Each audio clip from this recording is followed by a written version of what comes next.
This is my first video at home, or ever, so forgive me if I'm a little awkward. So in this video I want to talk about the penny charts that are going to come home in the packets tomorrow. So I took a few notes, so if I look over here, I'm probably looking at my notes. This is what it looks like on the front. We use these at school to be a visual of our progress that we're making towards what we want to earn in our goal. So they choose what they want to work for, and then they earn pennies as we go along. On the back of your penny charts, you're going to see your pennies that'll be worked for, and then the rules that we have as a classroom. So these are pretty cool and something we use all the time. So I think it's important to mention that this shouldn't be a new procedure for any of the students that I'm sending it home with. All these students have used these at school, but it's also important to note that they're a new routine for home. So I'm going to talk a little bit about some strategies that we might use so that we build this routine at home for the next week and a half. So let me give you a few examples of reasons I might give pennies. So let me just look. So we usually do penny charts on a random schedule, and we might do them during group lessons, we might do them during independent work, any of those, okay?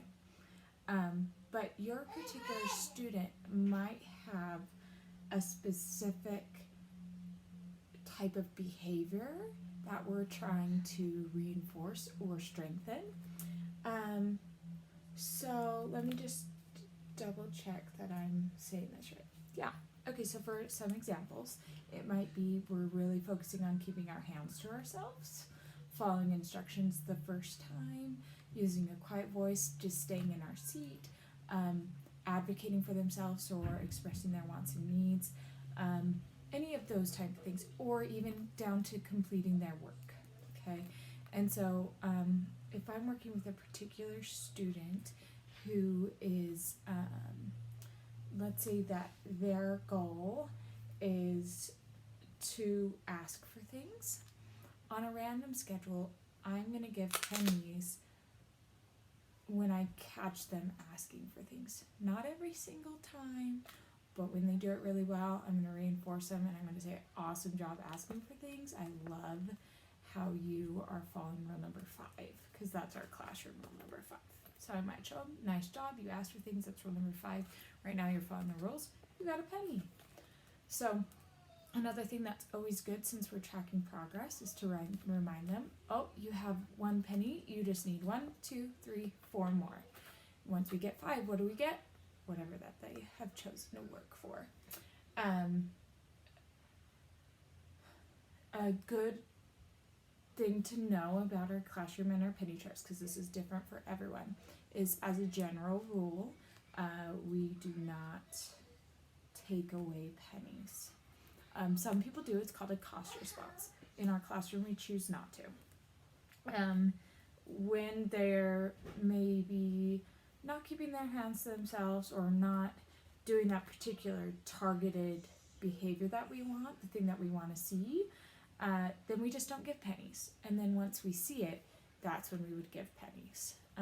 But we never take away pennies in our classroom as a general rule. Let's see.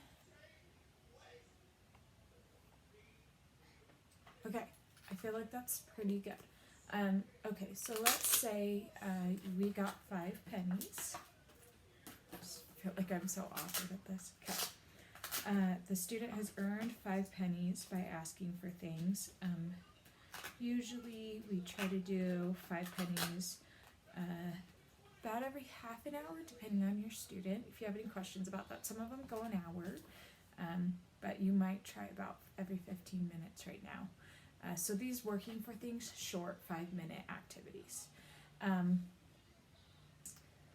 So we've earned our 5 pennies. The student tells me I've earned whatever they are working for. This might be a walk, coloring, a break, looking at a magazine or a book, any of those things that they choose to do. A small snack, okay? And then what we're going to have them do is count the pennies from left to right and pay us. So it's almost like a money exchange activity as well. It's important that we understand money as adults and that we understand that we exchange money in order to get the things that we want for goods. So that's kind of a nice, important extra skill that's worked into this.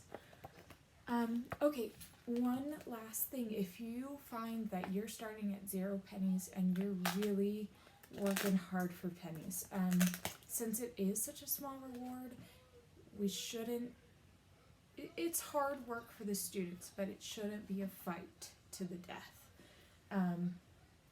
If you feel like you're just really fighting it, none of the students fight this at school. So I'm expecting this to go pretty well at home, but they're not used to it at home.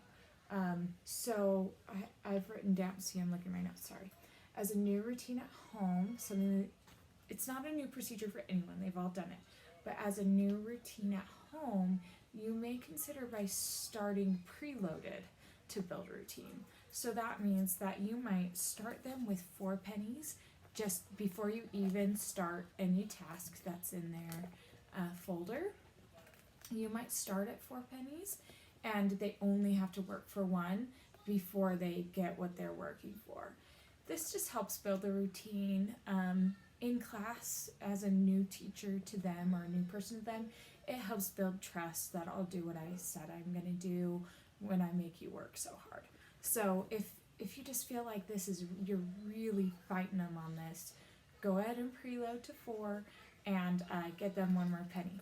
It's not a big deal, but yeah, I think that's about it as far as penny charts go.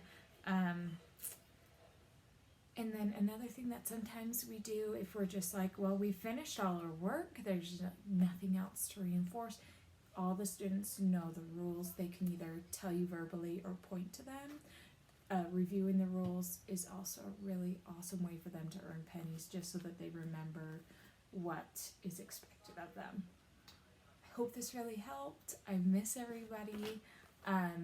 But if you have any questions about the penny chart, let me know.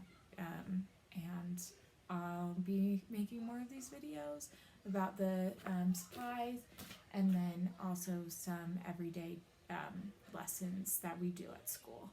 And we're going to get through this. It's going to be great. Okay, thanks.